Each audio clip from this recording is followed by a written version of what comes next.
नमस्कार दोस्तों। बीपीएससी के बदलते ट्रेंड और पैटर्न को देखते हुए अभी जो है बीपीएससी ने वो परंपरागत जो क्वेश्चन का ट्रेंड है उससे हटकर नई क्वेश्चन की सीरीज लाई है। अब उनके जो क्वेश्चन मेंटोर हैं, जो क्वेश्चन बनाने वाले बैठते हैं, वे अब स्टडी करके या डीपली बुक से डालते हैं। इसलिए आपको वो ये चेक करना आपका चाहते हैं कि इन्हें बेसिक ज्ञान है या नहीं, क्योंकि उन्हें भी पता है कि मार्केट में ऑब्जेक्टिव सारे प्रीवियस ईयर उपलब्ध हैं। अतः वे ट्रेंड से हटकर कहीं न कहीं सवाल करते हैं। अगर इस तरह के सवाल आते हैं फिर वो टफ़ की श्रेणी में चले आते हैं, क्योंकि आप जो है कम से कम समय में चाहते हैं कि हमारा निकल जाए और हमें एफ़र्ट भी नहीं लगाना पड़े। तो वैसा अब का समय शायद ख़त्म हो चुका है। आपको जो है वो डीपली स्टडी करना ही होगा एनसीईआरटी का। अगर थोड़ी बहुत आप प्रयास करना चाहते हैं तो मेरे साथ लगे रहिए, क्योंकि मैंने पूरी तरह से ये ध्यान रखा है कि जो है आपका सिलेबस पूरा तरह से कवर हो जाए। और मैंने ये एनसीईआरटी को के बुक को पढ़कर आप लोगों के सामने जो है ये क्वेश्चन 8-10 क्वेश्चन की सीरीज़ रखी है और आप इसको पढ़िए, प्यार दीजिए। मैं ये वादा करता हूँ कि इसमें से ज़रूर कंटेंट परीक्षा में देखने को मिलेंगे, क्योंकि मैंने मेहनत करके खुद से पढ़ के क्वेश्चन उसमें से कंटेंट निकाले हैं। ठीक है, तो पहला प्रश्न है, प्रश्नों की सीरीज़ में आइए। और पहला प्रश्न है कि लगभग 1500 ईस्वी पूर्व में महरौली में लौह स्तंभ के संदर्भ में निम्नलिखित कथनों में सही गलत को स्पष्ट करें। तो सही गलत के संदर्भ में आपको ये बात ध्यान रखनी है कि इसमें जितने भी तथ्य दिए गए हैं उसके संबंध में आपको कहीं न कहीं ज्ञान होना ज़रूरी है। तो इसके लिए अगर आप स्टडी करके बैठे हो तो ठीक है, या आपको इससे ये भी पता चलेगा कि स्टडी किस तरह से करनी चाहिए। तो इसमें पहला है कि चंद्र नामक शासक का इसमें जिक्र किया गया। आप अच्छे से जानते हैं कि महरौली में जो मिला हुआ है उस प्रांगण में, और उसमें जो चीज़ चंद्र शासक का जिक्र किया गया है, संभवतः उसकी पहचान जो है वह चंद्रगुप्त विक्रमादित्य से की गई है। चंद्रगुप्त विक्रमादित्य से की गई है, पहला बात तो सही हो गया। इसका संबंध गुप्त काल से है, यह भी बात सही है, क्योंकि चंद्रगुप्त प्रथम का पुत्र था चंद्रगुप्त द्वितीय, जिसने पहली बार विक्रमादित्य की उपाधि धारण की थी। दोनों कथन सत्य हो गया। यह दिल्ली के कुतुब मीनार परिसर में स्थित है, यह भी सत्य है। अतः तीनों का तीनों कथन क्या हो गया? सत्य है। तो इनमें से इसका क्या हो जाएगा आंसर? जो नया ट्रेंड है एक से अधिक आंसर हो जाएगा। ठीक है, चलते हैं अब आगे की ओर। आगे है कि स्तूप के संदर्भ में तथ्यों को स्पष्ट करें। तो आपने पढ़ा होगा कि जब बौद्ध धर्म में लोग मरते थे या जितने भी महापुरुष मरे, उनके जो मृत अवशेष पर है जो समाधि स्थल बनाया गया, उन्हें स्तूप कहा गया। धीरे धीरे उन्हें बाद में तीर्थस्थल या मंदिर का स्वरूप दे दिया गया।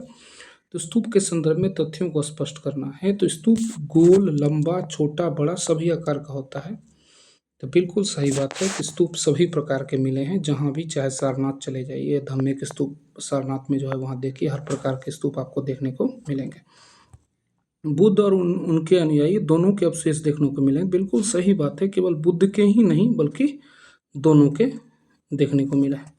स्तूप को जिस रोलिंग के सहारे घेरा जाता था उसे प्रदक्षिणा पथ कहते हैं।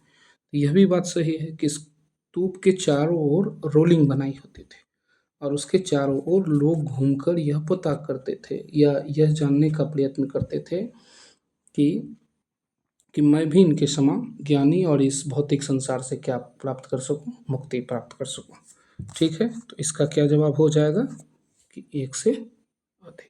ठीक है, चलिए आगे की ओर चलते हैं। अब अगला प्रश्न है, तीसरा नंबर प्रश्न है, शून्य की मान्यताओं के संदर्भ में कथनों पर विचार करिए।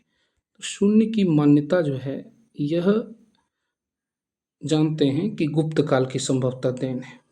तो शून्य मान्यताओं के संदर्भ में यह भारतीय गणितज्ञों द्वारा नए चिन्ह के रूप में प्रयोग। सही बात है कि जब सांख्यिकीय मान आया तो उसमें गणित में शून्य का प्रयोग होने लगा।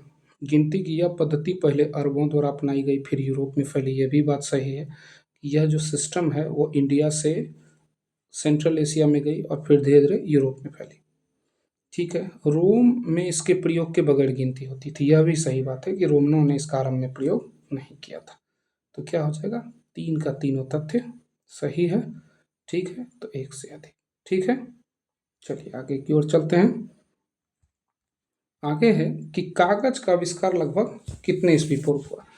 ठीक है, तो कागज का आविष्कार जो है वह सबसे पहले चीन में हुआ, आप सभी जानते हैं। हो सकता है ईस्वी कहीं पूछ दे, तो यह याद रखना है कि 1900 ईस्वी पूर्व में हुआ था। इससे पहले 1400 ईस्वी पूर्व में रोमन एम्पायर में हुआ, यानी 500 साल बाद कहाँ, रोमन एम्पायर में। ठीक है, चलते हैं आगे। आरंभिक हिंदू मंदिर के संदर्भ के में कथन में सत्यता की जांच करें। तो अब देखिए कि ये जो एंशियंट टेम्पल बने हैं वो कैसे बने थे, इसके संदर्भ में जानना है। तो भीतरगांव के मंदिर जो है वो 1500 ईस्वी पूर्व में निर्मित है। तो बिल्कुल सही है, 1500 ईस्वी पूर्व के मंदिर हैं। महाबलीपुरम के एकाश्म, ये जो पल्लव शासकों का बनाया हुआ है। ठीक, एकाश्म का अर्थ ही होता है कि एक चट्टान से बना कोई भी चीज़। ऐहोल के दुर्गा मंदिर इसमें शामिल हैं, ये भी एकाश्म का ही संरचना है। ठीक है, तो दोनों सही हो गया। और मैंने बताया ही था कि एकाश्म का अर्थ होता है कि चट्टान से बना मंदिर। तो 3 का 3 कथन सही है, तो क्या हो जाएगा, 1 से अधिक। ठीक है, मेरा 1 से अधिक जवाब डालने का मूल उद्देश्य यह है कि आप आसानी से कंटेंट को समझ सको। मैं इसमें चाहूँ तो डाल सकता हूँ कि इसमें से कौन नहीं है, हो सकता है एक जवाब मैं गायब कर दूँ, लेकिन ऐसा नहीं होना चाहिए क्योंकि मैं स्टार्ट कर रहा हूँ। तो हो सकता है आपको नॉलेज देने का प्रयास करूँ कि आप जान सको कि क्या क्या कंटेंट है। ठीक है, तो कंठचरित महाकाव्य की रचना किसने की थी। तो कंठचरित जो है कश्मीर के एक प्रकांड संस्कृत विद्वान हुए थे मंखक, मंखक द्वारा इसकी रचना की गई है। ठीक है, ध्यान रहेगा। इससे पहले आप जानते हैं कि कालिदास भी संस्कृत के विद्वान रहे, भवभूति भी रहे, लेकिन मंखक के द्वारा क्या हुआ है, कंठचरित्र की रचना की गई है। ठीक है, आगे चलिए। आर्यभट्टियम पुस्तक में किसका वर्णन मिलता है। जानते हैं कि आर्यभट्टियम और सूर्य सिद्धांतक 2 प्रकार के बुक लिखा गया था, किसके द्वारा, आर्यभट्ट के द्वारा। तो आर्यभट्टियम पुस्तक में खगोल, ज्योतिष और गणित तीनों का ज्ञान मिलता है। ठीक, और इसी में ग्रहण का सिद्धांत भी दिया गया था। खगोल, गणित और ज्योतिष तीनों का ज्ञान मिलता है, तो 1 से अधिक हो जाए। ठीक है, चलिए आगे की ओर चलते हैं। किस पुरातन विद्वान ने पृथ्वी की परिधि मापने व ग्रहण के संबंध में अपनी व्याख्या दी थी। तो इसके संबंध में अभी मैं जस्ट बोल चुका हूँ कि आर्यभट्ट के आर्यभट्टियम में इसका उल्लेख मिलता है, तो आर्यभट्ट के द्वारा ये दिया गया था। वन लाइनर, ये मैं तो ये कहता हूँ कि ये हो सकता है कि 70वीं बीपीएससी में भी इस तरह के इतिहास के प्रश्न पूछे जा सकते हैं।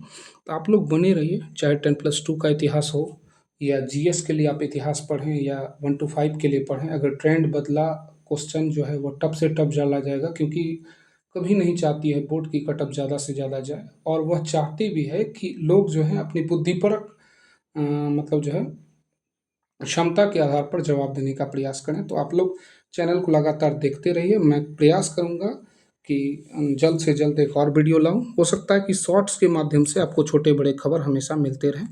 ठीक है, वॉच करते रहिए। धन्यवाद।